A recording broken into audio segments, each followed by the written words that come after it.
জন্য যদি কেউ মাইর খায় তার প্রমোশন বেড়ে যায়, তারে ভ্রমণ করার জন্য ভিসা দেওয়া হয়, ভ্রমণ করার জন্য তারে স্পেশাল জায়গায় পাঠানো হয়। আমার বন্ধু আমার দল করতে গিয়া তায়েফের ময়দানে মাইর খাইছে। মক্কা নগরীতে রাসূল যখন সেজদায় যেত, বেঈমানের বাচ্চাগুলি আমার নবীর গলার মধ্যে গামছা লাগায়া টানত, আমার নবীর পিঠের উপরে নারী বুড়ি পর্যন্ত উঠে রেখে দিত। আল্লাহ বলেন আমার বন্ধু আমার দল করতে গিয়ে মার খাইছে রে, আমার বন্ধু আমার দল করতে গিয়ে রক্তাক্ত হইছে, আমি আমার বন্ধুর প্রমোশন বাড়ায়া দিব। জোরে কোন সুবহান। আমার বন্ধুর প্রমোশন বাড়ায়া দিব গো, বন্ধুর প্রমোশন বাড়ায়া দিব।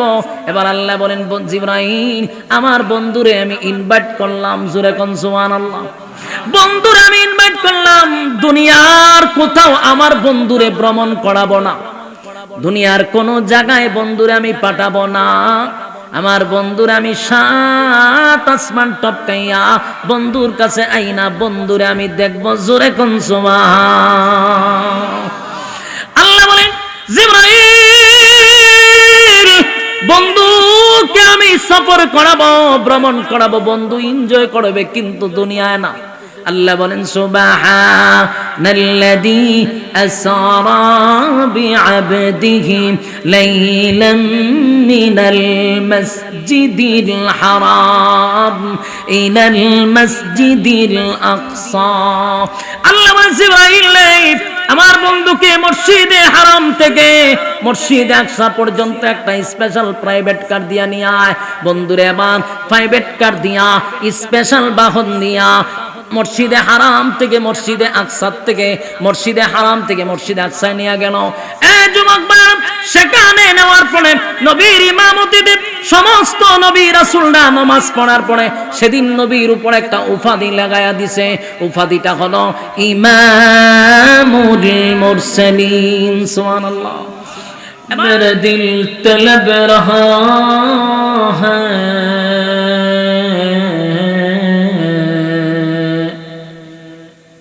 मेरे जलने रहा है सीना,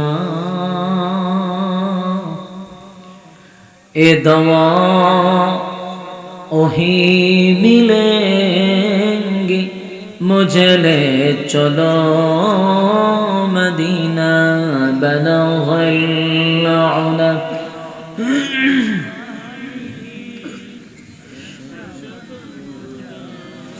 بجماله حسنت جميع خصاله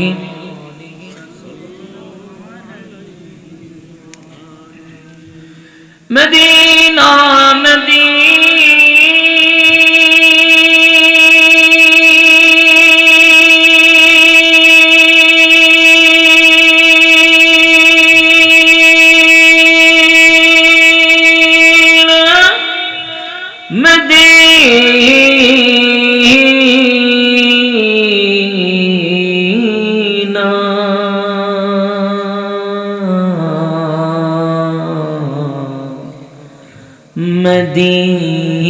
मदीना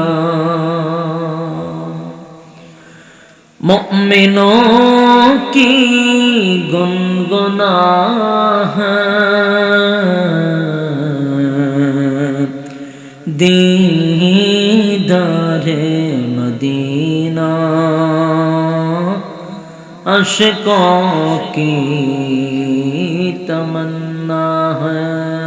बलगल उला बिकमालिही कशफत तुजा बिजमालिही हसनत जमीआ खसालिही सल्लल्लाहु ज़िकीर बतिल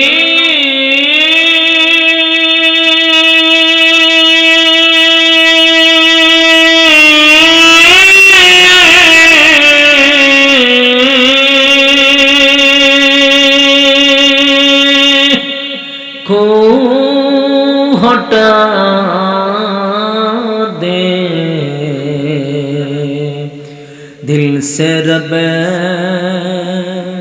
जिक्र में तेरे लगा दे रोज शाम ला इलाहा इल्लल्लाह ला इलाहा कमान ला इलाहा इल्लल्लाह ला इलाहा इल्लल्लाह ला इलाहा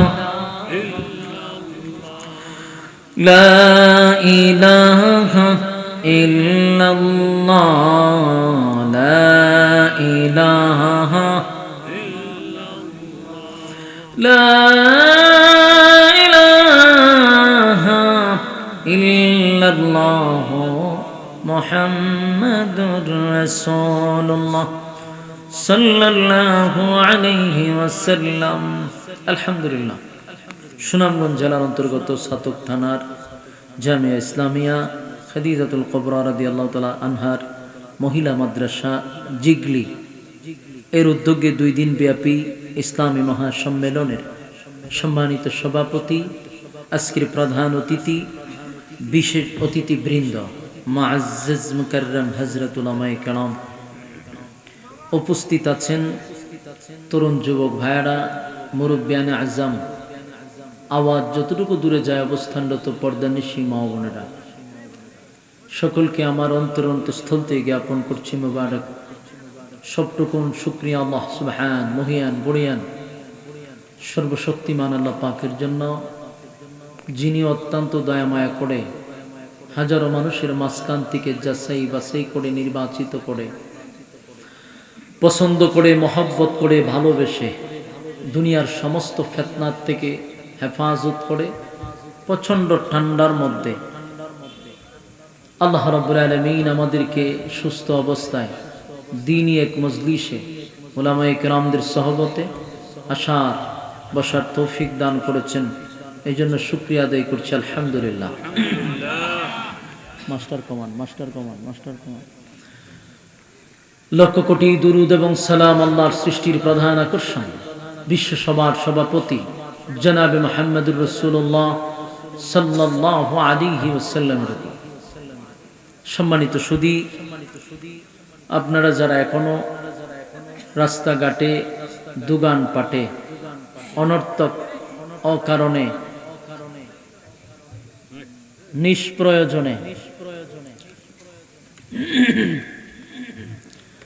নিষ্প্রয়োজনে যারা সময়টুকু নষ্ট করতেছেন, মেহেরবানি করে আমরা ফ্যান্ডেলের ভিতরে চলে আসি।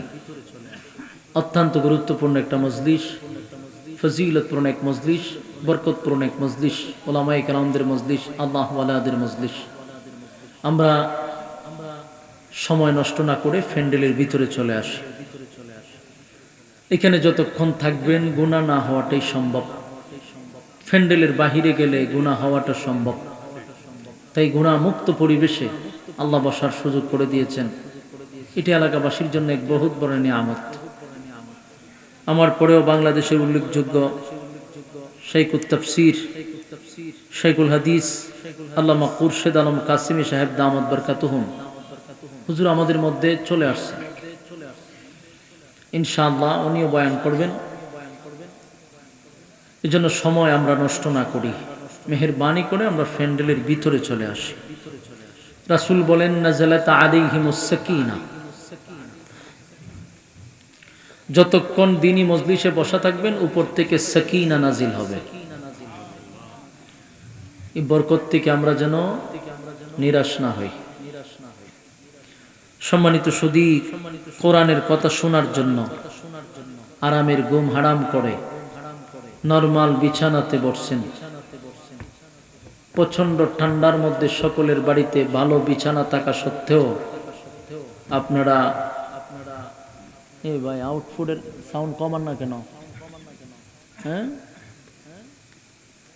কমান আউটফুট কমান। সম্মানিত সুধী, আমরা কোরআনের কথা শোনার জন্য আরামের ঘুম হারাম করে নরমাল বিছানায় বসছি। কোরআন এমন একটি গ্রন্থ ১৫০০ বছর আগে আল্লাহ নাজিল করছেন, এখনো কোরআন আছে, কিয়ামত পর্যন্ত কোরআন থাকবে। এর মধ্যে কোনো সন্দেহ আসেনি? কিয়ামত পর্যন্ত কোরআন থাকবে। ইকরার কোনো আকর্ষণ কমছে পর্যন্ত? কথা বলেন, চলে যান এখান থেকে, চলে যান, চলে যান। এগুলো ইচ্ছাকৃতভাবে করেন। সাউন্ড ঠিকই ছিল, হুদুদি ধরছেন, আমি কি বলছি না? এর আগেই তো ভালো ছিল। সরে যান, অনর্থক এগুলা করেন বিতর্কিত করার জন্য। সাউন্ড ঠিক আছে, আমি বলিও নাই কমান না বাড়ান নাই, আপনারা ইচ্ছা করে বাড়াইছেন, এখন কমাইতে পারতেছেন। ঠিক আছে, চলবো, আর ধরেন না, সাউন্ড ঠিক আছে। সম্মানিত সুধী, কোরআন এমন একটি গ্রন্থ, এটার আকর্ষণ কমে নাই, কিয়ামত পর্যন্ত কমবে না। পৃথিবীতে শুধু একটা গ্রন্থই আছে, যেই গ্রন্থটা ১৫০০ বছর বয়স হওয়ার পরেও একটা জের, একটা জবর, এই পর্যন্ত কোনো পরিবর্তন আপনাদের চোখে পড়ছে? এই পর্যন্ত একটা জবর, জের, নক্তার কোনো পরিবর্তন নেই, অথচ বয়স ১৫০০ বছর। তার একটা মাত্র কারণ হলো কোরআন মানুষের হাতে না। কোরআন কি মানুষের হাতে? কোরআনের দায়িত্ব আল্লাহ নিজে হাতে নিছেন, মানুষের হাতে কোরআনের দায়িত্ব দেয় নাই। যদি মানুষের হাতে কোরআনের দায়িত্ব দিত, পৃথিবীর কোন রাজা বাদশার হাতে যদি কোরআনের দায়িত্ব থাকতো, তাহলে ২০২৪ সালে বিসমিল্লাহর বাও আপনি তালাশ করে পেতেন না। বিশ্বাস হয়?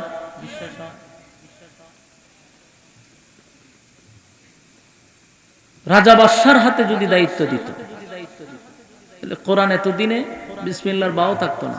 এটাই বাস্তব। এর বাস্তব প্রমাণ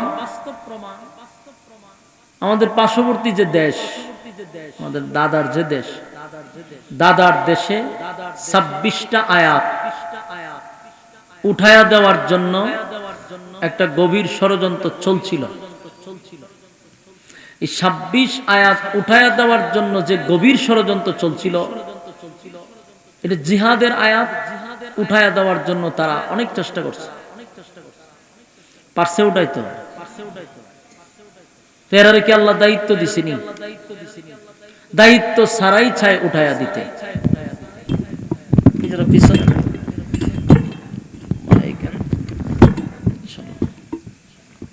সমস্যা নেই। আমি যত মাইক ফাই সব জায়গা বলি সাউন্ড বাড়ানোর কথা, আর তারে খালি কমাইতো, সে ইচ্ছাকৃত ভাবে বাড়ায়। কমাইবার কথা কই, আজকে কইতেছি কমাইবার কথা, সব জায়গায় বাড়াইবার কথা বলি। এগুলা কইরা তো সুনাম বাড়ে না, সুনাম কমে। আমি যে বললাম একটু কমাইতেন, আউটপুট কমান, আউটপুট কমান, ভিতর ঠিক আছে। এরপর আপনার মাইকের এত আওয়াজ, কি মাইক এত অবস্থা? ভালো আওয়াজ মাইকের, কিন্তু এটা অতিরিক্ত হয়ে গেছে সাউন্ডটা। সাউন্ড কম হইলে ঠিক আছে, এটা লেভেলে সুন্দর হয়, ঠিক আছে, সাউন্ড ভালো হয়। সম্মানিত সুধী, বলুন ভারতকে কি দাওয়াত দেওয়া হয়েছিল যে কোরআনের ২৬ আয়াত উঠানোর জন্য? না তারা মন গড়াই চায় ২৬ আয়াত উঠাইতে?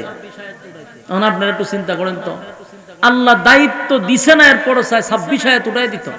যদি দায়িত্ব দিত, কি করত তারা? এই জন্য আল্লাহ বলেন, পৃথিবীর কোন রাজা বাদশার হাতে কোরআনের দায়িত্ব আমি দেই নাই। এই জন্য আজ পর্যন্ত একটা জের, জবর, নক্তার কোনো পরিবর্তন নাই। সুবহানাল্লাহ। কেন? দায়িত্ব কার হাতে? কথা বলেন। নাজিল করছে আল্লাহ, দায়িত্ব রাখছে কার হাতে? সুবহানাল্লাহ। إِنَّ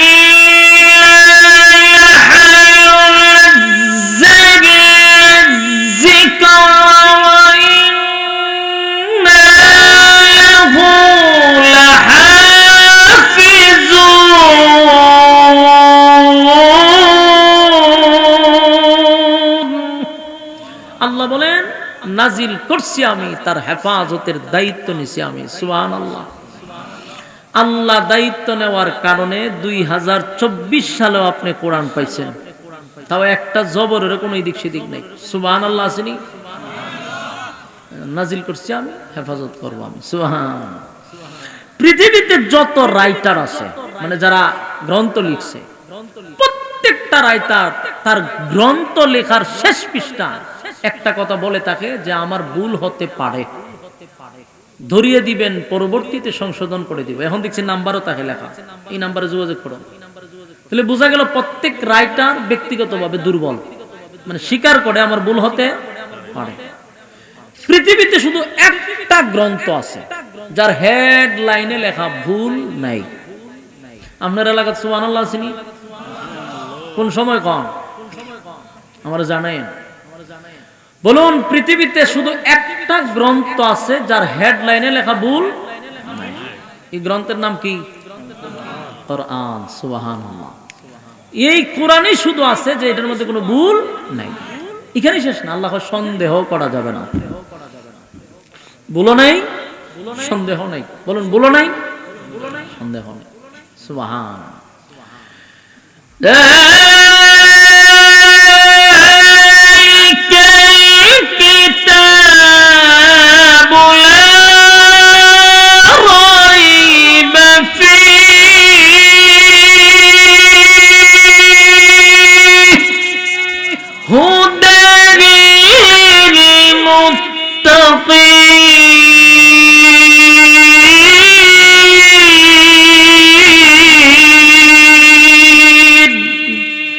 আল্লাহ বলেন ভুলও নাই, সন্দেহ নাই।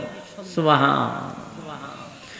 এই গোটা 1500 বছরের ভিতরে একটা জবর জেরেরও কোনো পরিবর্তন আসে নাই। সুবহানাল্লাহ। কিয়ামত পর্যন্ত, কিয়ামত পর্যন্ত তার হেফাজতের দায়িত্ব নিছে আল্লাহ। এর ভিতরে কোনো ভুলও পাবেন না, সন্দেহটুকু নাই। সুবহান। সে কোরআন থেকে কথা শোনার জন্য গভীর রাত পর্যন্ত প্রচন্ড কুয়াশার মধ্যে বসে রয়েছে। আমি আপনাদের সামনে 114 সূরার মধ্যে একেবারে সবচেয়ে ছোট্ট একটা সূরা, সূরার নাম হলো সূরা কাউসার। এর থেকে ছোট সূরা কোরআনে নেই। এই সূরাটা আপনাদের সামনে তেলাওয়াত করছি। সূরাটি নাজিল হয়েছে হিজরতের আগে মক্কা নগরীতে। তার বিশেষ একটা প্রেক্ষাপট ছিল। প্রেক্ষাপটকে কেন্দ্র করে আল্লাহ এই সূরাটা নাজিল করছে। রাসূল আরবী সাল্লাল্লাহু আলাইহি ওয়াসাল্লামকে আল্লাহ খুশি করার জন্য এই সূরাটা নাজিল করছে। কোরআনের দুইটা সূরা আছে ব্যতিক্রম, একটা হলো সূরা ইখলাস আর একটা হলো সূরা কাউসার। ইখলাস সূরাটি হলো কুল ফল্লাহ সূরা। এই সূরাটা শানে ইলাহি, আল্লাহর শান, মান, মর্যাদা সম্পর্কে আলোচনা। শানে রাসূল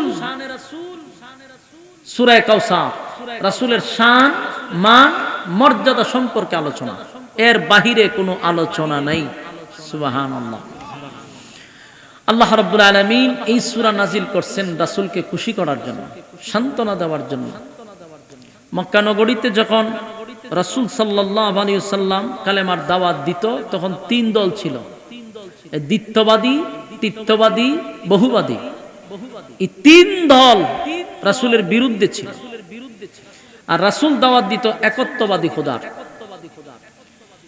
এই 3 দল মিলে রাসূলের বিরুদ্ধে অপপ্রচার, বিভিন্ন ভাবে রাসূলকে কটূক্তিমূলক বক্তব্য, রাসূলের বিরুদ্ধে ষড়যন্ত্র, যা করার তারা করছে।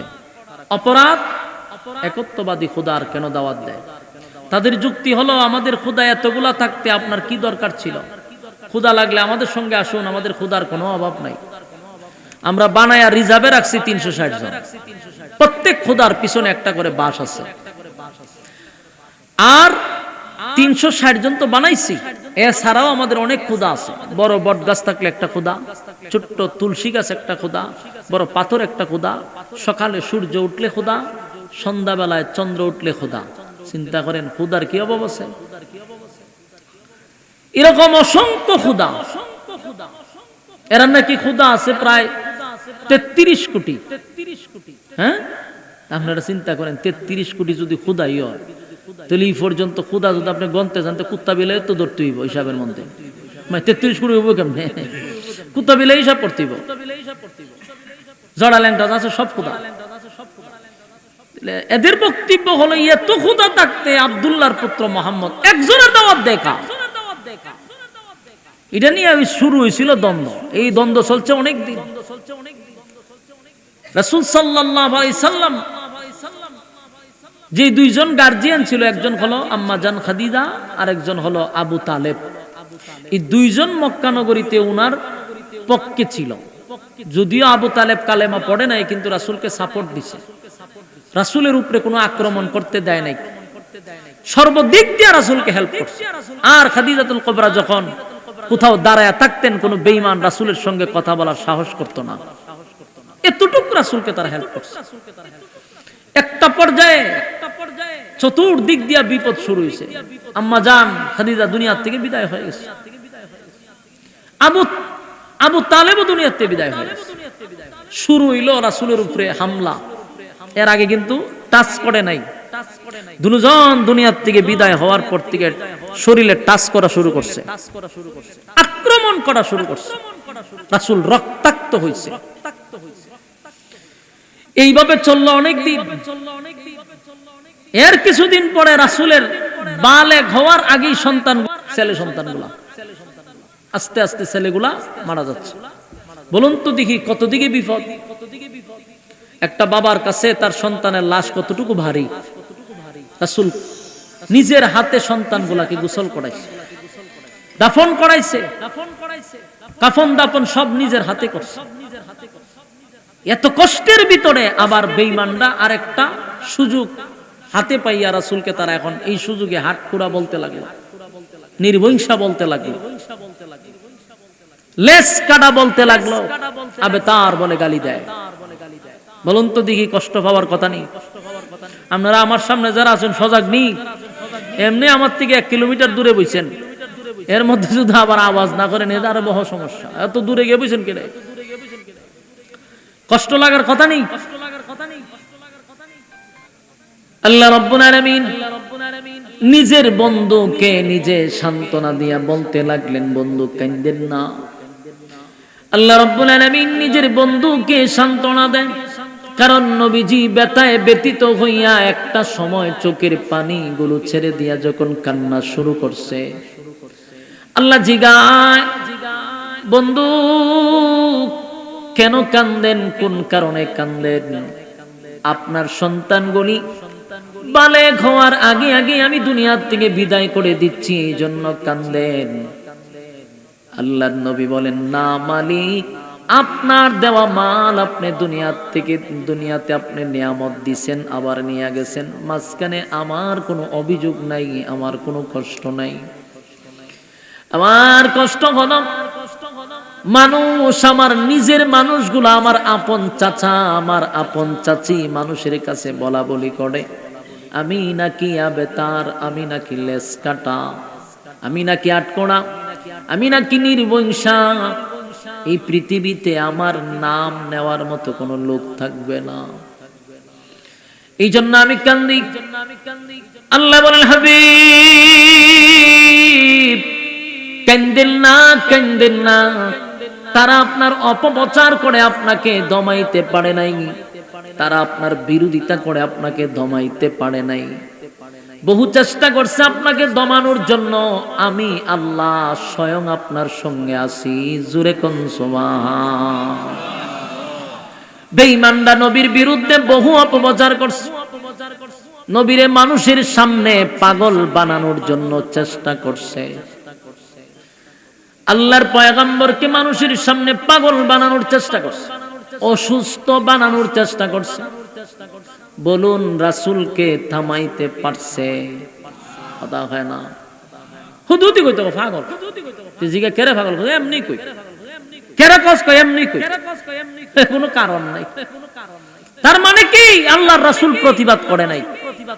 আর যেখান থেকে প্রতিবাদ আসে না, এটাকে দুর্বল মনে করে। আমার কথা বুঝুননি আপনারা? দেখেন আমরা হুজুররা দেখলে এক ধরনের মানুষ আছে, হুদুদি চুলকায়, জঙ্গি জিগায় বলে জঙ্গি খোঁজ করে, এর কাছে তো অস্ত্র টস্ত্র নাই, এমনি কই। আরে এমনি কস করে এমনি জঙ্গি কস করে আমাদের কাছে না অস্ত্র আছে না বোমা আছে না পেট্রোল আছে কিছুই তো নাই তে কস কেন এমনি কই তার মানে কইলে তো হুজুর আর প্রতিবাদ করে না সুতরাং দুর্বলতার সুযোগ পাইয়া হুদুদি কয় আমরা জঙ্গি হ্যাঁ কথা কই না দি হয়নি আচ্ছা কোন কলেজ ইউনিভার্সিটির প্রফেসর রে কোন নাস্তিকরা জঙ্গি কইছিনি আপনারা কি জিন্দা আছেন না মুর্দা জিন্দা দিকের মুর্দা থাকলে জানাজা করলাম হয়ে দিলাম ডাইরেক্ট জানাজা শুরু করে দেব আওয়াজ তো করতেই বলুন কোন প্রফেসর কোন স্কুল কলেজ ভার্সিটির ছাত্ররে জঙ্গি কইছে কেউ না কয় না কেন কইয়া দেহুক না তাপ ফ্রায়া দাঁত তলাই দিব হক স্ট্যান্ড বাইরে খালি তাহলে কইয়া দেহুক ভয় হইতো না অথচ তাদের কাছে অস্ত্র থাকে এর কাছে অস্ত্র থাকে বড় বড় দাঁত থাকে এরপরও তাদেরকে জঙ্গি কয় না হইলে বাইরে আবার দাঁত তলাই দিব কিন্তু হুজুরেরা কয় করে প্রতিবাদ করে না কথা হয় না দি আমরা প্রতিবাদ করি না তো আমরা জঙ্গি হইলে আমরা কোনো প্রতিবাদ নাই আমরা আছি আমরা জাতি ভাইয়ের পিছন দিয়ে বাস ঢুকাইতাম আমরা জাতি ভাই এখানে বাস ঢুকানো যে চিন্তাটা আছে আর আমরা ইচ্ছা মতো জঙ্গি বানাইয়া ফায়দা লুটতেছে খবর আছে আপনাদের খবর নাই তো আমরা যত জঙ্গি সাজাইতে পারবো এদেশে রাজত্ব তত তারা বেশি করতে পারবে বাহির দেশের ভাবমূর্তি নষ্ট না করলে ক্ষমতায় থাকবে কিভাবে ক্ষমতায় থাকতে গেলে মৌলবীদেরকে জঙ্গি বানাইতে হবে আমাদেরকে জঙ্গি বানায় এই দেশে ফায়দা লুটতেছে আর তুমি আর আমি জাতি ভাইয়ে গুতাগুতি আমরা গুতাগুতিতে আছি না হরতে গুতাগুতি করতে করতে জঙ্গি বানায় বাহিরের দেশগুলাতে বুঝাইতেছে আমি জঙ্গি দমনে নামছি দেখো না তোমার তো টাকা দরকার থাকতে থাকো এতে 15 বছর না 20 বছর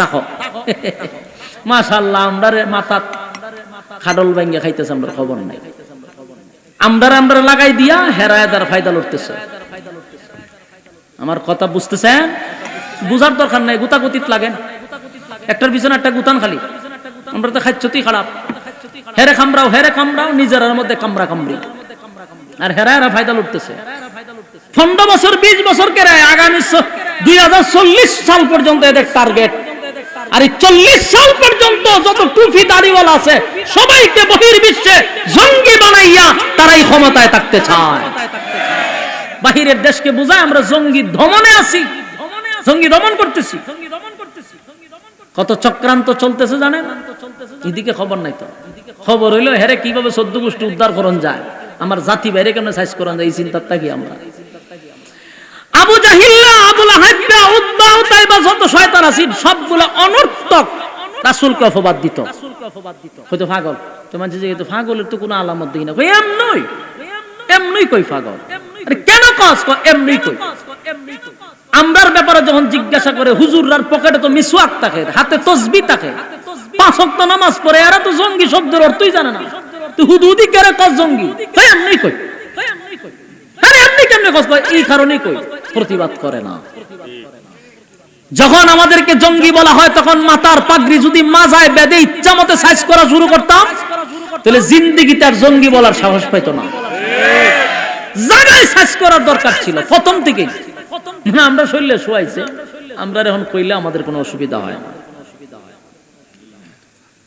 আল্লাহর হাবিব কেও তারা মানুষের সামনে পাগল পাগল পাগল পাগল বলে মানুষের সামনে উপস্থাপন করছে কেন উপস্থাপন করছে পাগল বললে মানুষ পাগলের কাছে যায় না রে পাগল বললে মানুষ ভয় পেয়ে যায় পাগলের কাছে কেউ যেতে চায় না উলামায়ে কেরামদেরকে জঙ্গি বলার উদ্দেশ্য হলো জঙ্গি জঙ্গি বললে উলামায়ে কেরামদের কাছে মানুষ আসবে না জঙ্গির কাছে মানুষ যায় না ঠিক নেই কথা হয় না হ্যাঁ পরিকল্পনা কিন্তু 14 সালের 2000 কি কয় আজ থেকে 1400 বছর আগের পরিকল্পনা এখনো চলতেছে এদের যে মাস্টার প্ল্যান এগুলো এখনো চলতেছে হেরাও পাগল কইয়া রাসূলের কাছ থেকে মানুষকে দূরে সরাইতে চাইছে এখনকার আবু জাহেলরাও আলেমদের কাছ থেকে মানুষকে দূরে সরাইতে চায় জঙ্গি বলে এই উদ্দেশ্য একটাই আবু জাহেলের জিজ্ঞাসা পাগল কস করে পাগল হইলে মানে ভয় পাইবো কাছে আইতো না এখনকার আবু জাহেলটা যদি জিজ্ঞাসা জঙ্গি খোঁজ করে এখন আইলে বলা মানুষ যেইভাবে আলেমদের কাছে যায় জঙ্গি না হইলে তো মানুষ দূরে সরতো না এর লিগে দূরে সরাই। প্ল্যান কি ভিন্ন না এক? কথা হয় না, প্ল্যান একই। আল্লাহর হাবিবকে পাগল পাগল পাগল বইলা গোটা মক্কা নগরীতে তারা প্রচার করার চেষ্টা করছে। আল্লাহর নবী বলেন, মালিক রে, কালেমার দাওয়াত লইয়া মানুষের গণে গণে আমি যখন দাওয়াত দিতে যাই, মানুষ আমারে পাগল পাগল বইলা মানুষের সামনে উপস্থাপন করে। আমার সবচেয়ে কষ্ট লাগে, নিজের মানুষগুলো আমাকে পাগল সাজায়। আল্লাহ বলো না, আপনার দিনের দাওয়াত কেমনে আমি প্রচার করব? আল্লাহ বলে, বন্ধু, আপনার প্রচার প্রসারের লোকের দরকার, কিন্তু আপনার তো প্রচার প্রসারের কোনো লোক নাই। আমি তাদেরকে দিয়ে আপনার প্রচার প্রসারটা বাড়ায়া দিব, চিন্তার কোনো কারণ নাই। সুবহানাল্লাহ। বিদেশি মেহমান আসতো, আগেও হজ আসিল, হজ আগেও করতো। রাসূল দুনিয়াতে আসার আগে হজ ছিল, ওই বিভিন্ন দেশ থেকে মানুষ আসতো, এসে হজ করতো। তবে আগের হজ ছিল উলঙ্গ হইয়া। কেমনে হজ করতো? উলঙ্গ হইয়া হজ করতো। তো বিদেশি মেহমান যখন আইতেছে, মানুষের কাছে গিয়ে কয়ও পাগল আছে, আপনারা তো বিদেশি মেহমান দূর দূরান্ত থেকে আইছেন, তো সাবধানে চলাফেরা করবেন, খুব সাবধানে। পাগল আছে কিন্তু কামড়াই সামড়াই লইব।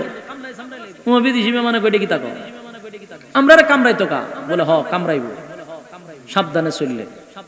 তো গেছে গা, কিছুক্ষণ পরে দেখা যায় মেম্বার আয়া কয়, চেয়ারম্যান আয়া কয়, মন্ত্রী পর্যন্ত কয় পাগলের কথা। এখন বিদেশি মেহমানটা চিন্তা করেছে ঘটনা কিতা। সাধারণ মানুষে বললে না, আমি মাইনা নিতাম। এমপি মন্ত্রীও কয় মানুষ পাগল হয়ে গেছে, তাহলে পাগল না দেখে যাইতাম না। যা করে আল্লাহ, শুধু পাগল না, আন্তর্জাতিক পাগল। এই বিদেশি মেহমানটা আল্লাহর রাসূলকে পাগল মনে করে গেছিল দেখতো। রাসূলের চেহারা মোবারক দেখে এরা নিজেরাই পাগল হয়ে গেছে। আপনার এলাকায় সুবহানাল্লাহ আসেনি? বলুন, গেছে কি দেখতো? পাগল দেখতো, গিয়ে এরা নিজেরাই পাগল হয়েছে। আল্লাহর হাবিবের চেহারা মোবারক দেখে নিজেরাই পাগল পাগল হয়ে গেছে।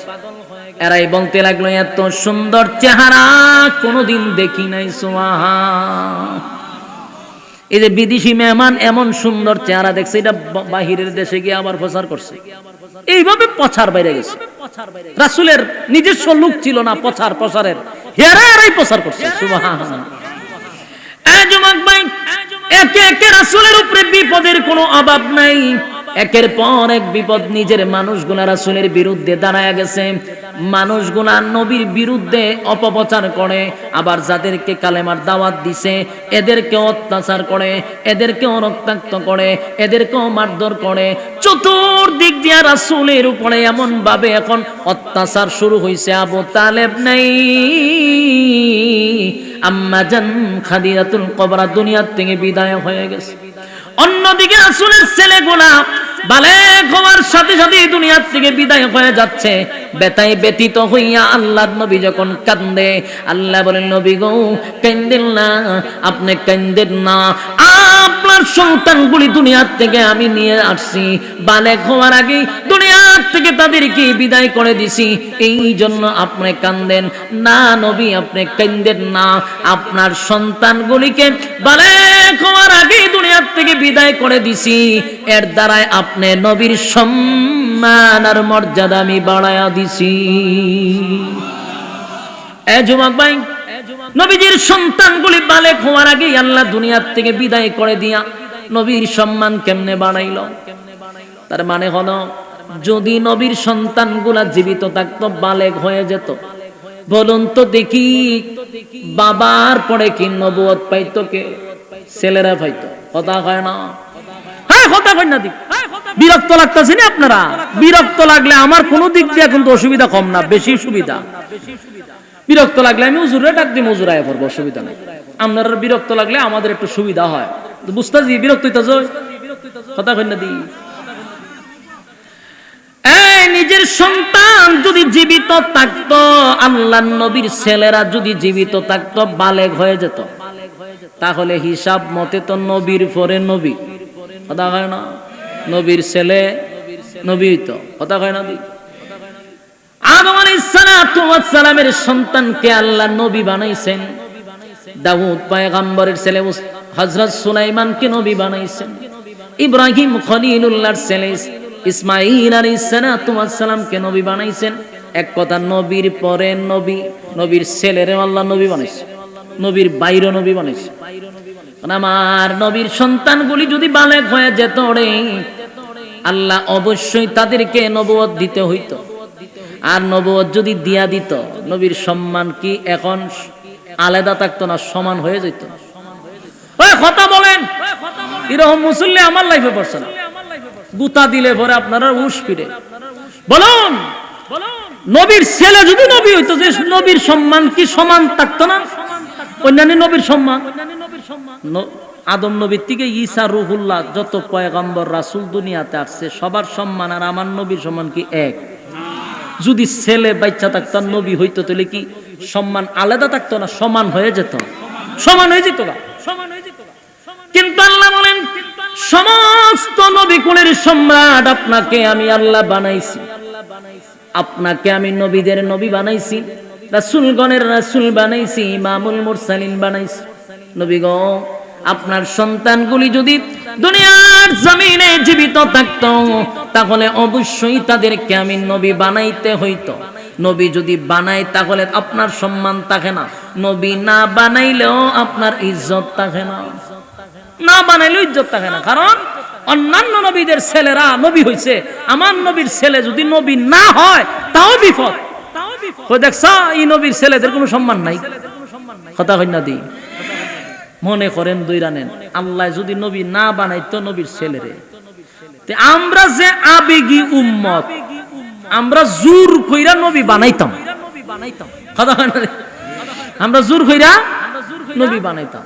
কারণ আমরা দেশে দেখবেন ফিরের ছেলেরা জোর কইরা ফির বানানো হয়। দদিনিসিন কয়, বাপ পীরা ছিল কামেল, এটা মাইনা নিছে, কিন্তু ছেলের দাড়ি নাই, মুছ নাই, হেও ফির। কারণ বাপ ছিল ফির, হেও ফির। এই উম্মত যদি কাজ করতে পারে, নবীর ছেলেরে কি করত? কথা কই না দি? রব্বি কারীম বলেন, আপনার যে পরিমাণ আবেগ উম্মত, আবেগী উম্মত, তারা জোর কইরা নবী বানাইব। তাই নবীর ছেলেরে যদি নবী না বানাই, তাও নবীর ইজ্জত থাকে না। নবী বানাইলে ইজ্জত সমান হয়ে যায়, আলাদা হয় না। নবী গো, আপনার সন্তানগুলিকে বলে খবর আগে দুনিয়ার থেকে আমি বিদায় করে দিছি, তার মানে আপনার ইজ্জত আর সম্মান বাড়ানোর জন্য। আল্লাহ রাব্বুল আলামিন নবীরা সান্ত্বনা দেয়, হাবিব, আপনার সন্তানগুলিকে আমি দুনিয়ার থেকে বিদায় করে দিছি।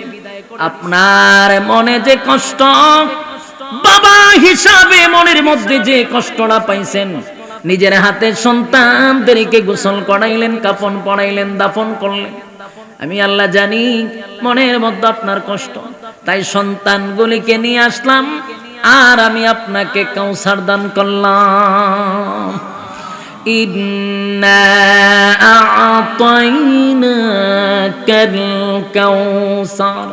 আল্লাহ রাব্বুল আলামিন নবীর সন্তানগুলিকে দুনিয়া থেকে বিদায় করে কাউসার দান করেন। সূরা কাউসার নাজিল হয়ে যায়। আল্লাহ সান্ত্বনা দেয়, নবী, আপনার সন্তানগুলিকে নিয়ে আসছি, এর বিনিময়ে আপনাকে কাউসার আমি দান করছি। যুবক ভাই, দিলের কান লাগায় শুনেন, হাবিবে কিবরিয়ার সন্তানগুলি দুনিয়ার থেকে বিদায় হয়ে গেল, এর বিনিময়ে কিন্তু আল্লাহ কাউসার দান করছে। ইন্না আ'তাইনাকাল কাউসার, নিশ্চয় আমি আপনাকে কাউসার দান করছি। যুবক ভাইরা, আদম আলাইহিস সালাতু ওয়াস সালাম 350 বছর কাঁদছে রে। আল্লাহর পয়গম্বর 350 বছর কাঁদলো, আমার আল্লাহ কিন্তু কাউসার দেয় নাই। 950 বছর নূহ পয়গম্বর দিনের দাওয়াত দিয়া কাঁদছে, আমার মালিক কিন্তু নূহ পয়গম্বরকে কাউসার দান করে নাই। আমার আল্লাহ বলেন, ইব্রাহিম খলিলুল্লাহ আমার জন্য বারবার পরীক্ষায় উত্তীর্ণ হইছে, আমি আল্লাহ কিন্তু কাউসার তাকে দান করি নাই। মুসা কালিমুল্লাহ আমার সঙ্গে সম্পর্ক ছিল, আমার সঙ্গে কথা বলতো, আমি মুসা কালিমুল্লাহকে কাউসার দান করি নাই। আগে নবীজি আপনার সন্তানগুলিকে নিয়ে আসছি, বিনিময়ে আপনাকে কাউসার দান করছি। জুড়ে কোন সুবহান। যুবক ভাই, রব্বে কারীম বলেন, বন্ধু সন্তানগুলি নিয়ে আসছি, বিনিময়ে কাউসার দান করছি। কাউসার এটা সাধারণ জিনিস নয়, সাধারণ জিনিস নয়। দুনিয়ার জমিনে এটার মূল্য আমরা জানি না, কিন্তু পরকালে এটার চেয়ে মূল্য আর কোনো কিছু হতে পারে না। যুবক ভাই, কাউসার এমন একটা জিনিস, আল্লাহ নিজেই বন্ধুরে গিফট করছে, আল্লাহ নিজেই বন্ধুরে গিফট করছে।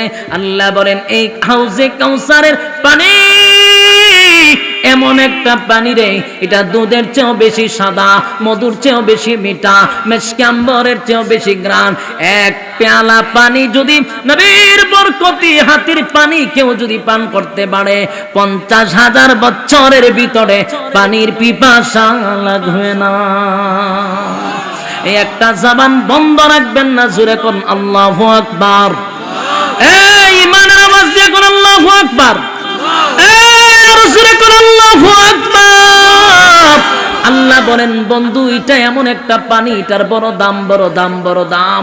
এই পানির এত মূল্য, হাসরের মাঠে আপনি বুঝতে পারবেন আমি আপনাকে কি দান করছি। এবার চিন্তা করে দেখেন তো, নবীরে আমার আল্লাহ কিন্তু হাউজে কাউসার দান করছে, দান তো করছে, কিন্তু নবী কি নামাজে গেছে, দেখছে, দেখে নাই, ছয় নাই, ধরে নাই, মনের মধ্যে জ্বালা বাড়ছে না কমছে? বাড়ছে। আপনাকে যদি বিদেশ থেকে কেউ ভিডিও কলে বলে যে ভাই এই মোবাইলটা তোমার জন্য কিনছি, এখন আপনার ভিতরে জ্বালা বাড়বো না কমবো? তখন এখানে কবা, হারে দেখাইলো ঠিক, দিব কোন সময়, হে কোন সময় আইব আর আমারে দিব কোন সময়? এই যে অস্থিরতা শুরু হয়েছে এখন, হে লন্ডন থেকে যতদিন না আসছে ততদিন আপনার ভিতরে কষ্ট বাড়ছে না কমছে? কতক্ষণ পরে হরিয়ার মা বাপের জিগায় উনি আইব কবে, তার মানে উদ্দেশ্য হলো আপনার জিনিসটা আইব কবে। কোন মানুষকে যদি আপনি বলেন এই জিনিসটা আপনাকে দিলাম, কিন্তু তারে দেখার নাই, ধরে নাই, মনের মধ্যে জ্বালা বেড়ে যায়। আল্লাহ বলেন, বন্ধু আপনাকে কাউসার দান করছি, কিন্তু আমি আপনাকে আশ্বাস দিয়ে ক্ষান্ত করব না, সশরীরে আপনাকে আমি কাউসার দেখায়া দিব। জোরে কোন সুবহান।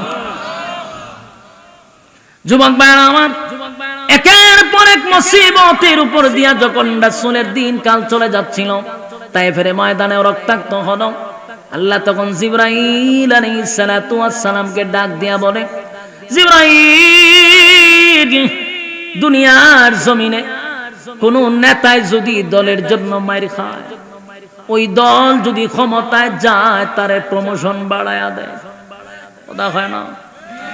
আওয়ামী লীগের কোন লোক যদি বিএনপির কাছে মাইর খায়, আওয়ামী লীগ ক্ষমতায় গিয়া তার প্রমোশন বাড়াইব না কমাইব? প্রমোশন বাড়ায়া দিবে। বিএনপির লোক যদি আওয়ামী লীগের কাছে মাইর খায় রে, বিএনপি ক্ষমতায় আসলে পরেই লোক তার প্রমোশন বাড়ায়া দিবে।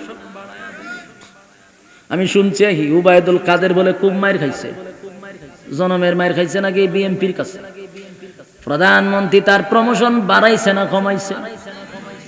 সর্বোচ্চ জায়গায় নিয়া উবায়দুল কাদের রে বসায়া দিছে, এবং বিভিন্ন দেশে তারে ঘুরানোর জন্য পাঠায়, চিকিৎসার জন্য পাঠায়। অনেক সময় হয় আনন্দ এনজয় করে আসো, কিতা কইরে তো এনজয় করে আসো, আমেরিকা যাও, খানাটা হতে আমেরিকা যাইতে পারে না, লাল card, America, Canada, Singapore, Malaysia যাও, গিয়া তোমরা ভ্রমণ করো, এনজয় করো, কিতা করো, এনজয় করো, এনজয়, জনমের এনজয় করে, পানি টানি খায়, এনজয় করে, কইরা তারপরে ফিটপাট হয়ে আসে।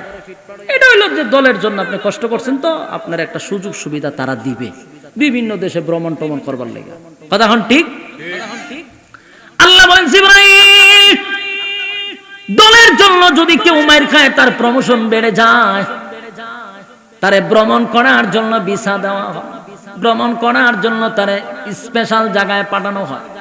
আমার বন্ধু আমার দল করতে গিয়া তায়েফের ময়দানে মাইর খাইছে, মক্কা নগরীতে রাসূল যখন সেজদায় যেত, বেঈমানের বাচ্চাগুলি আমার নবীর গলার মধ্যে গামছা লাগায়া টানতো। আমার নবীর পিঠের উপরে নারী বুড়ি পর্যন্ত উঠে রেখে দিত। আল্লাহ বলেন, আমার বন্ধু আমার দল করতে গিয়ে মার খাইছে রে, আমার বন্ধু আমার দল করতে গিয়ে রক্তাক্ত হইছে, আমি আমার বন্ধুর প্রমোশন বাড়ায়া দিব। জোরে কোন সুবহান। আমার বন্ধুর প্রমোশন বাড়ায়া দিব গো, বন্ধুর প্রমোশন বাড়ায়া দিব। এবার আল্লাহ বলেন, জিবরাইল আমার বন্ধুরে আমি ইনভাইট করলাম। জোরে কোন সুবহানাল্লাহ। বন্ধুরে আমি ইনভাইট করলাম, দুনিয়ার কোথাও আমার বন্ধুরে ভ্রমণ করাবো না, দুনিয়ার কোন জায়গায় বন্ধুরে আমি পাঠাবো না। আমার বন্ধুরে আমি 7 আসমান টপকাইয়া বন্ধুর কাছে আইনা বন্ধুরে আমি দেখবো। জোরে কোন সুবহান। আল্লাহ বলেন, জিবরাইল বন্ধুকে আমি সফর করাবো, ভ্রমণ করাবো, বন্ধু এনজয় করবে, কিন্তু দুনিয়ায় না। আল্লাহ বলেন, সুবহানাল্লাযী আসরা বিআবদিহি লাইলাম মিনাল মাসজিদিল হারাম ইলাল মাসজিদিল আকসা। আল্লাহ বলেন, জিবরাইল আমার বন্ধুকে মসজিদে হারাম থেকে মসজিদে আকসা পর্যন্ত একটা স্পেশাল প্রাইভেট কার দিয়া নিয়ে আয়। বন্ধুরে এবার প্রাইভেট কার দিয়া, স্পেশাল বাহন দিয়া মসজিদে হারাম থেকে মসজিদে আকসা থেকে মসজিদে হারাম থেকে মসজিদে আকসায় নিয়ে গেল।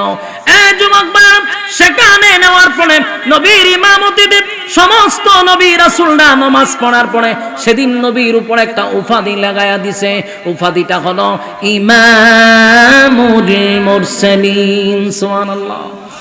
এবার মসজিদে আকসা থেকে পয়গম্বরকে স্পেশাল আরেকটা প্রাইভেট কার দিয়া 7 আসমান টপকায়া নিয়ে গেছে।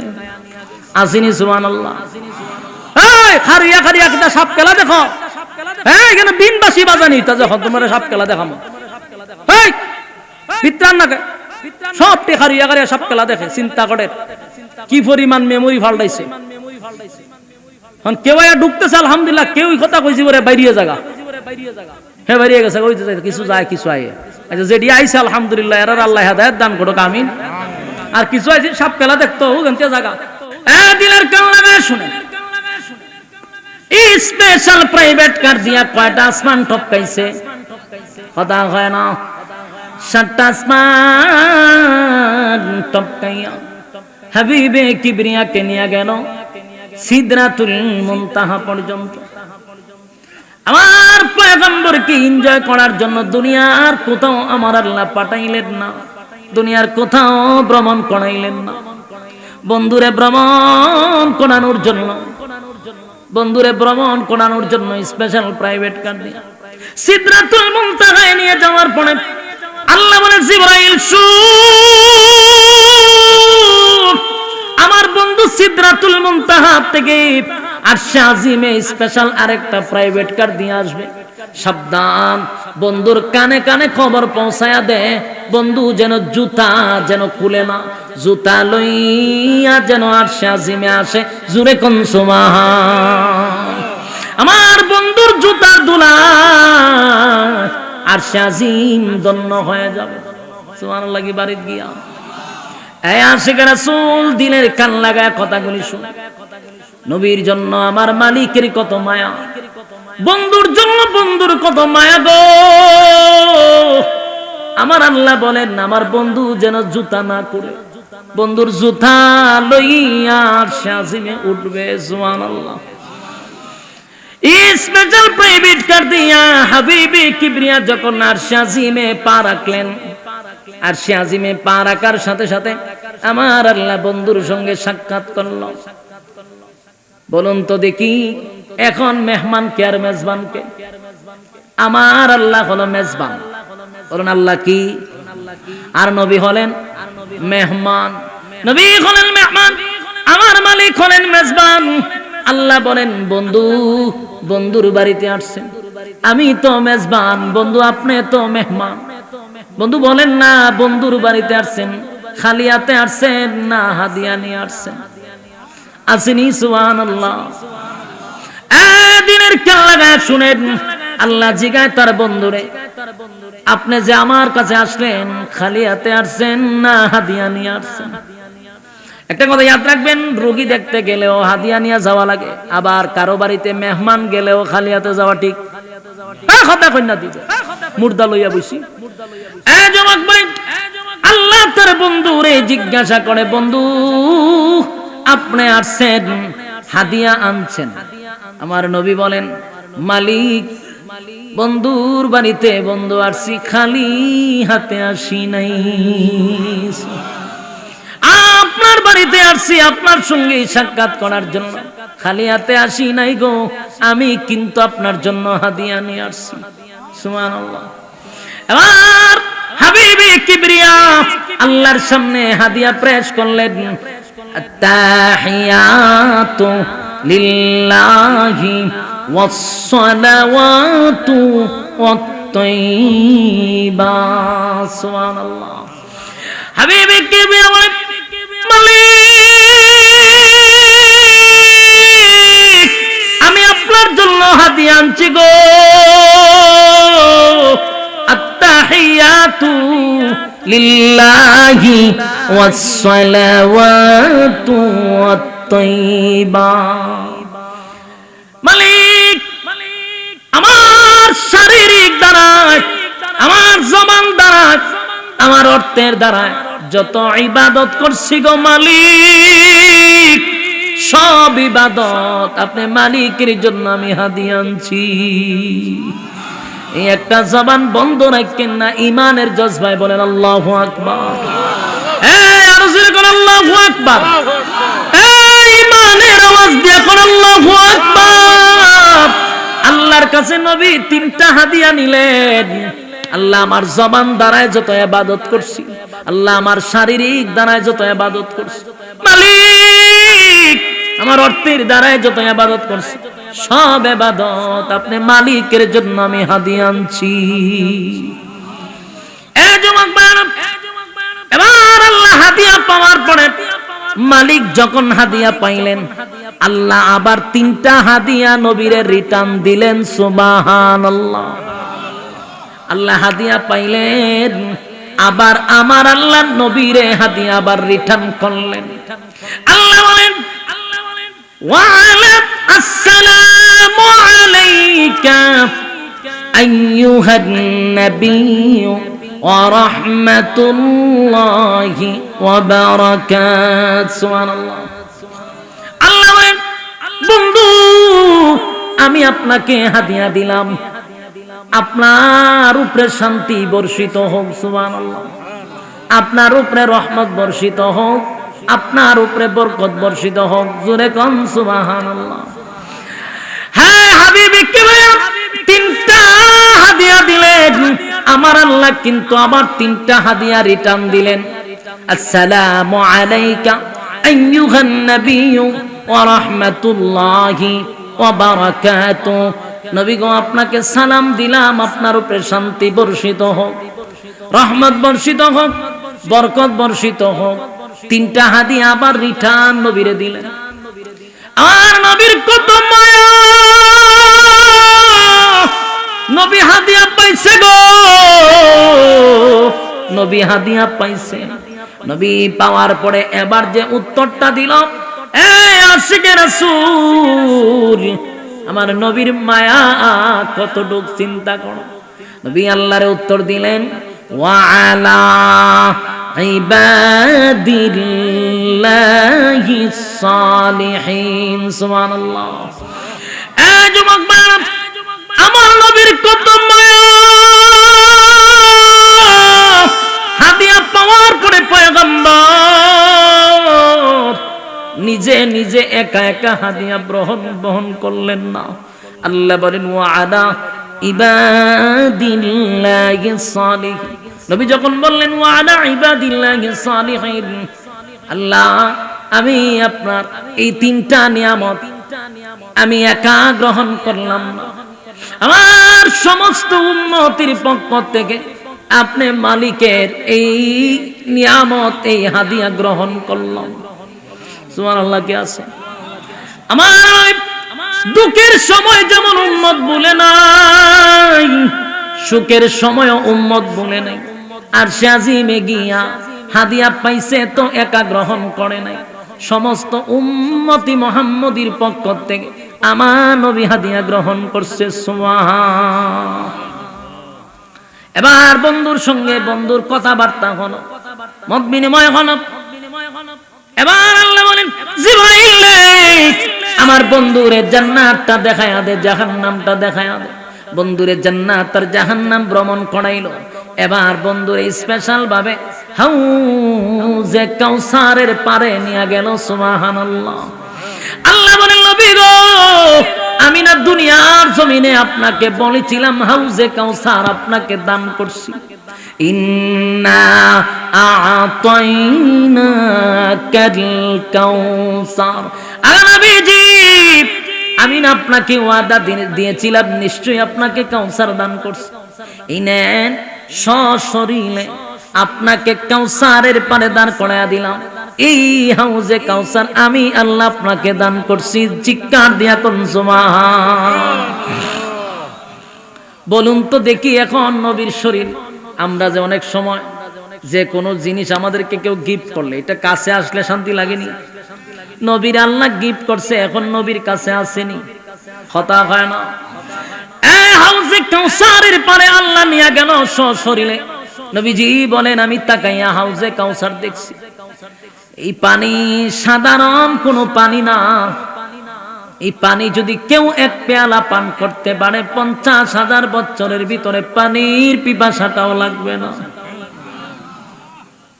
হাউজে কাউসারের পানি কি সবাই পান করতে পারবে? কথা হয় না দি, কথা হয় না তো আসে কার আছে? সবাই কি পানি পান করতে পারবে? সবার কপালে জুটবে?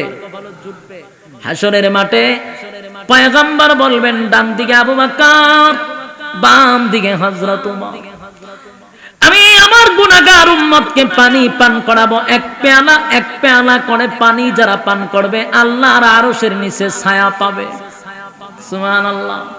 আমি নবীজি পানি দিব গো, নিজের হাতে তাদেরকে পানি পান করাবো, নিজের হাতে পান করাবো।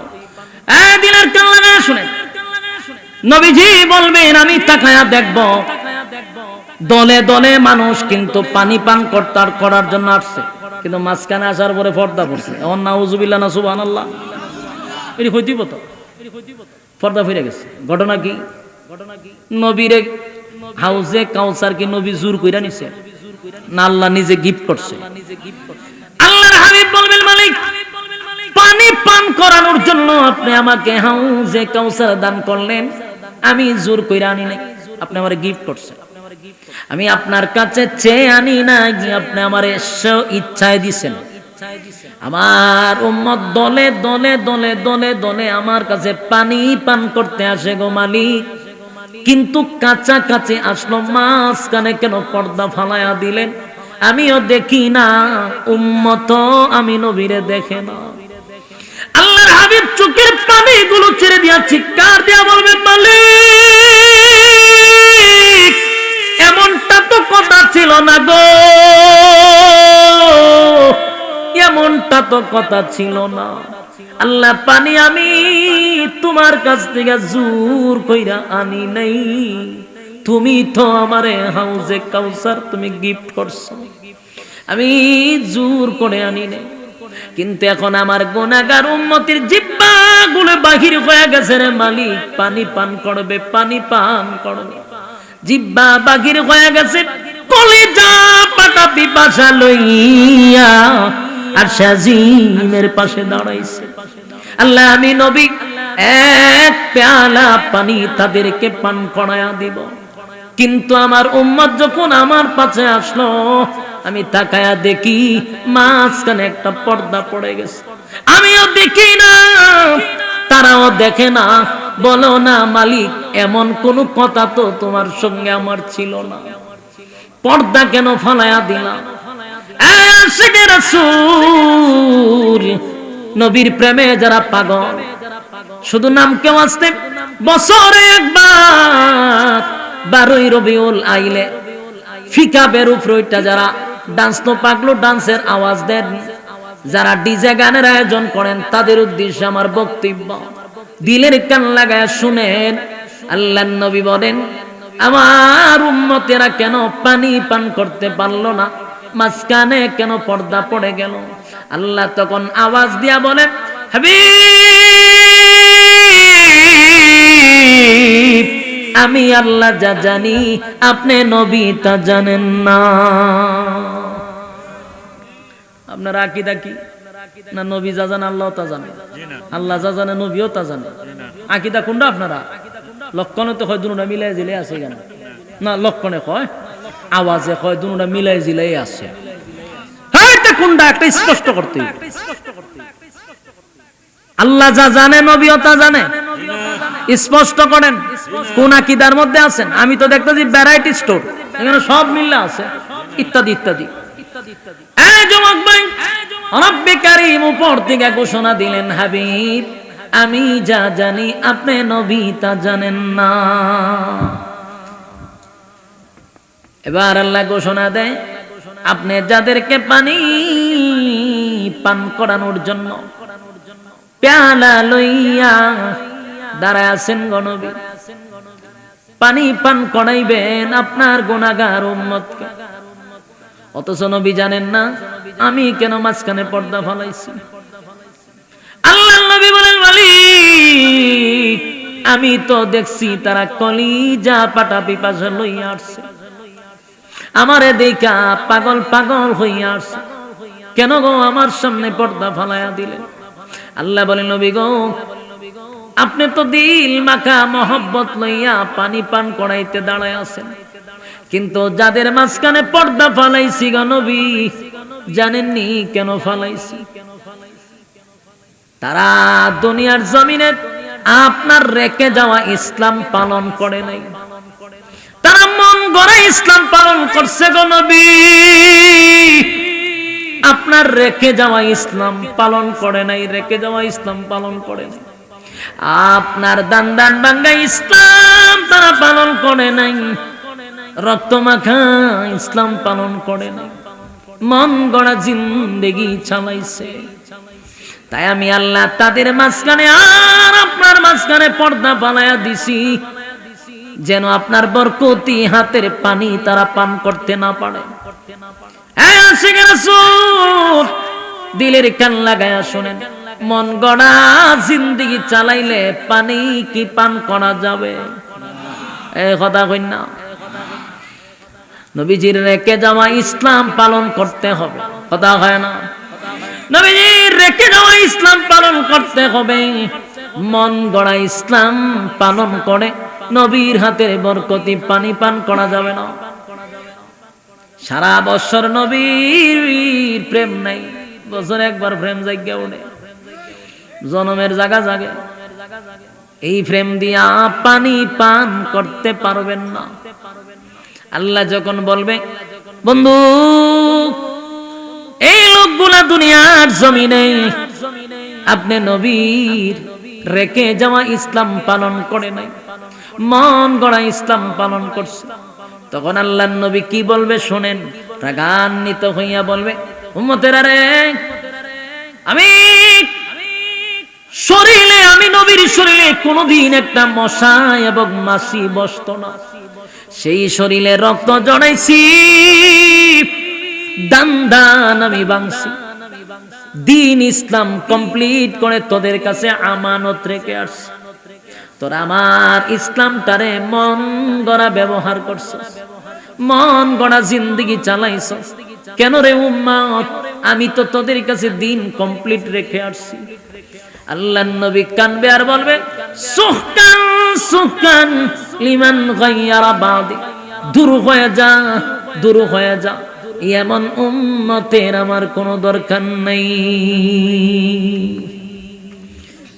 আমার আপনারা জবাব দেন, হাসরের মাঠে যদি পয়গম্বর বলে এমন উম্মতির কোনো দরকার নাই, আপনারে সেদিন বাঁচাইব কে? এই কথা কয় না, এই গুরুস্থানের মানুষ কথা কইতেন। নবী যদি হয় আমি তোমাদের ব্যাপারে কিছু জানি না, তোমরা দূর হয়ে যাও, আপনারা বাঁচাইব কেডা? জড়ায় বাঁচাইব, জড়ায় ল্যাংটায়, হ্যাঁ চিকন ফিরে মুডা ফিরে বাঁচাইব কেডা? হয় বাঁচাইব আল্লাহ তোমারে। আল্লাহ এদিন জুতাটা ফিরাইব। নবী ভাই বিদায় ফিরে দেখো আল্লাহ বাঁচাইব। নবী যদি বিদায় করে আল্লাহ বাঁচাইব নি? কথা কয় না। কি মাথা লইয়া বলিছে বাঁচাইব? সিদ্ধান্ত নিছে আমার উপর দিয়ে কইতেছে বাঁচাইব তো। নবী জুতাটা ফিরাইব। বছর একবার বিরিয়ানি খাইতেন নি? আর ফিকা বুটটা ডান্স বাগলো ডান্স নবীর ফ্রেম দেখাইছেন। যায়েন পানি খাইতেন, পানি খাওয়াইব জনমের খাওয়ানি। আবার ভাই আল্লাহ বাঁচাইব, নবী ভালাছে না বাঁচাইলে। কি সিদ্ধান্ত লিয়ে বইয়া দিছে, পুরা সিদ্ধান্ত নিছে যে একজন না একজন তো বাঁচাইব। ফাঁকা কইতারছে না যে আমরা ফিরে বাঁচাইব। হাসরের মাঠে খালি এক দল লাগবো, ফির তু খাই বাইর করতো, খালি জুতাটা বাইরি তো এরারে। লাউ আর ছাগল দেখাইছিলে, জনমের খাওয়ান খাইছস। হাসরের মাঠে একমাত্র সুপারিশের ওয়ার্ডার আল্লাহ নবীরে দিব। কথা কয় না কারে দিব? হ্যাঁ আমাদের নবীকে সুপারিশের অর্ডার দিব। হাসরের মাঠে কোনো ফিরের হাতে সুপারিশের অর্ডার থাকতো না। এটা কমপ্লিট সিদ্ধান্ত। যদি আপনি সাবাবাজি করেন কোনো কাজ হবে না। কারণ আমরা জানি আদম নবীর থেকে নিয়ে ঈসা রূহুল্লাহ পর্যন্ত সবাই এক কথাই বলবো ইয়া রাব্বি নাফসি, ইয়া রাব্বি নাফসি। তো নবীরা যদি ইয়া রাব্বি নাফসি কয়, ফিরে কিতা কইব? হ্যাঁ কথা কয় না দি, ফিরে মৃত্যু খাইব। আমার যুবক ভাইরা, আপনাদের হাতে পায়ে ধরে বলি, পীর বিরুদ্ধে আমরা না, হক্কানি পীরদের কাছে যাওয়া দরকার আছে। পীর মানে কিন্তু বন্দি না। পীর মানে হলো উস্তাদ ধরছেন আপনি, রাস্তা দেখায়া দিবে। পীরে কি দেখাইব? পীর রাস্তা দেখাইব, ডাইনে যাইবেন না বামে যাবেন, এটা পীরে আপনাকে সিদ্ধান্ত দিয়া দিবে। পীর মানে শায়েখ, উস্তাদ। উস্তাদ আমাকে রাস্তা দেখাইয়া দিবে, তুমি ডাইনে যাও, তুমি সোজা যাও। এই জন্য আমরা পীর ধরি। কিন্তু পীরের ক্ষমতা নাই গো হাসরের মাঠে আল্লাহর সামনে গিয়া সুপারিশ করবে। কথা কয় না? আল্লাহর নবী বলেন দূর হয়ে যা, দূর হয়ে যা দুনিয়ার জমিনে। ইসলামটারে কমপ্লিট তোদের কাছে রেখেছ। আমার ইসলামটারে তোরা বিকৃত করছস, মন গড়া জিন্দেগি চালাইছস। আল্লাহর নবী সেদিন যদি দূর দূর করে তারায়া দেয় রে, হাসরের মাঠে তোমার আর আমার বাঁচানেওয়ালা কেউ থাকবে না।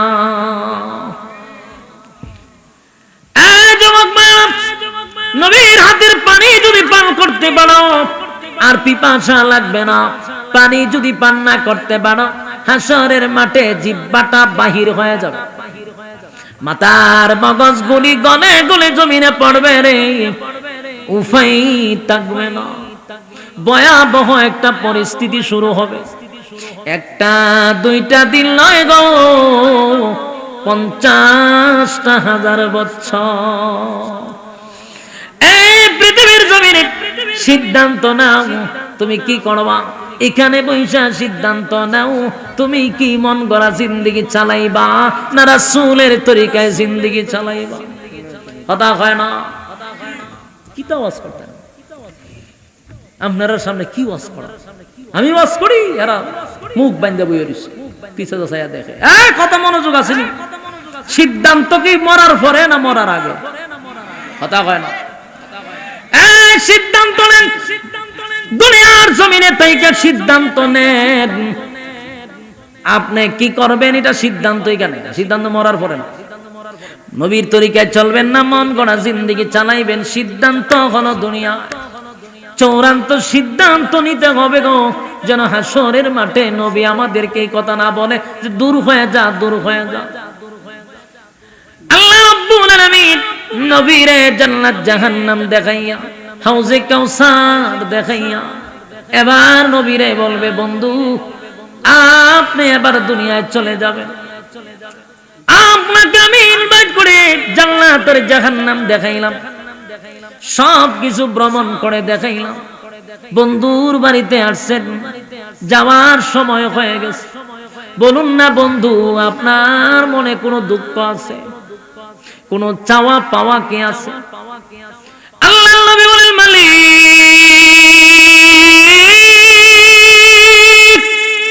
এত আনন্দ কোথায় রাখবো গো, এত আনন্দ আমি কোথায় রাখবো না মালিক বলো। আরশে আজিমে আমারে উঠাইছ, জুতা লইয়া আমি আরশে আজিমে উঠছি। আল্লাহ জান্নাত জাহান্নাম আমারে দেখাইছ, হাউজে কাউসারের পারে নিয়ে দাঁড় করাইছ। মালিক আমি এত নিয়ামত কোথায় রাখবো। তবে যাওয়ার সময় মনের মধ্যে একটা কষ্ট হলো, আমি তো জান্নাত জাহান্নাম দেখলাম, আপনার সঙ্গে কথা বললাম, আমার গুনাহগার উম্মতের কি মেরাজ হইব। সুবহানাল্লাহ।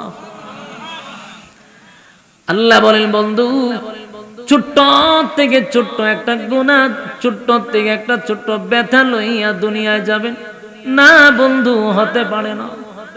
5 ওয়াক্ত নামাজ দিলাম, আমি আপনারে 5 ওয়াক্ত নামাজ গিফট করলাম, আপনি 5টা ওয়াক্ত নামাজ লইয়া উম্মতের কাছে যাবেন। আপনার উম্মতকে বলবেন 5 ওয়াক্ত নামাজ যদি উম্মত পড়ে, আমি আল্লাহ ওয়াদা দিলাম আপনার উম্মত 5 ওয়াক্ত নামাজের মাধ্যমে আমি আল্লাহর সঙ্গে 5 বার মেরাজ হবে।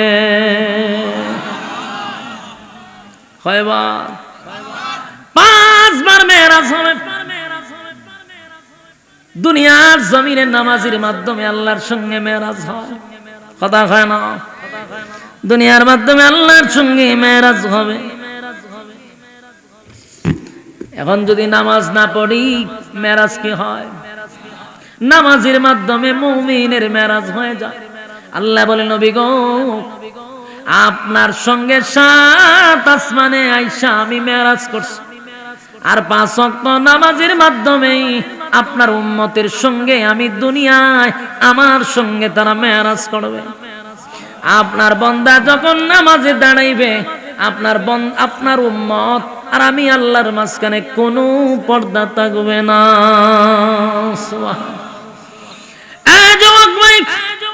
এই জন্য আল্লাহ বলেন ইন্না আ'তাইনাকাল কাউসার, নিশ্চয়ই আমি আপনাকে কাউসার দান করছি। ফাসাল্লি লিরাব্বিকা ওয়ানহার, আপনি শুধু নামাজের মাধ্যমে আর কুরবানি আমার নামে করবেন, এই দুটার বিনিময়ে আমি আল্লাহ আপনাকে কাউসার দান করলাম। সুবহানাল্লাহ। ইন্না আ'তাইনাকাল কাউসার, নিশ্চয়ই আপনাকে কাউসার দান করছি। ফাসাল্লি লিরাব্বিকা ওয়ানহার, আপনি তাদেরকে বলে দেন তারা যেন নামাজ সালাত আদায় করে আর আমি আল্লাহর নামে কুরবানি করে। সুবহানাল্লাহ। ইন্না শানিআকা হুয়াল আবতার, নিশ্চয় আপনার শত্রুরা, আপনাকে যারা অপবাদ দেয়, আপনার বিরোধিতা যারা করে, তারাই হলো আবতার, তারাই হলো নির্বংশা, তারাই হলো লেসকাটা, তারার কোনো বংশের পরিচয় নেই। কথা ঠিক? তাম পৃথিবীতে তাকায়া দেখেন আমার নবীর নাম মিনিটে মিনিটে, সেকেন্ডে সেকেন্ডে ইজ্জতের সাথে তার উম্মতেরা বলতে থাকে, ঠিক কিনা? আর আবু জাহিল্লা, আবু লাহাইবা, উতবা, উতাইবা, এর নাম কি মানে ইজ্জতের সাথে লয়? হ্যাঁ, কথা কই না দি, ইজ্জতের সাথে লয় নি না বেজ্জতির সাথে লয়?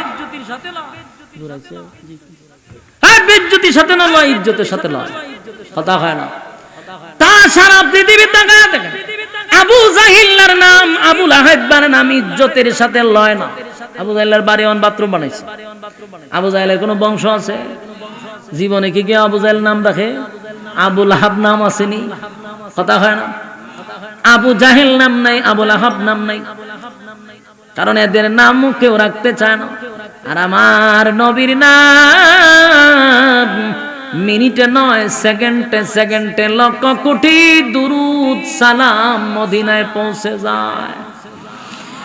ইন্না শানিআকা হুয়াল আবতার, আপনার শত্রুরাই হলো নির্বংশা, আপনার শত্রুরাই হলো আবেতাম, তারা আর কোনো বংশ নাই, তারা নির্বংশা, তারা লেজ কাটা জোরে কোন ঠিক কথা কোন ঠিক নেই।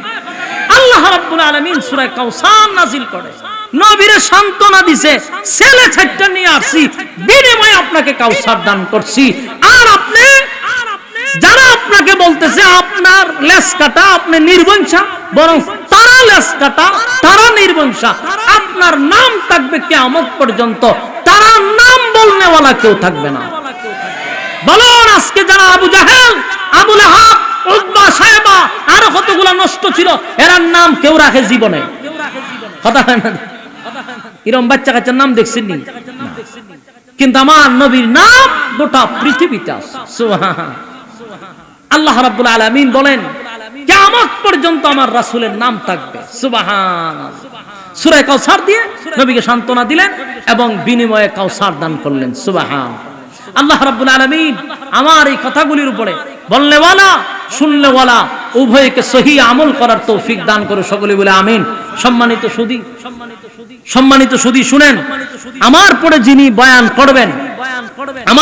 বয়ান করবেন হাজারো আলেমের উস্তাদ, শাইখুল হাদিস, শাইখুত তাফসীর, বাংলাদেশে হাতে গোনা কয়েকজন আলেমদের মধ্যেও এরকম একজন আলেমকে আপনি গণায় ধরতে হবে। এত বড় আলেম এবং শাইখুত তাফসীর। আল্লাহ আমার বাবা জানের হায়াতে আমলে বরকত দান করুক, আমিন। জি জি এটা খুলো।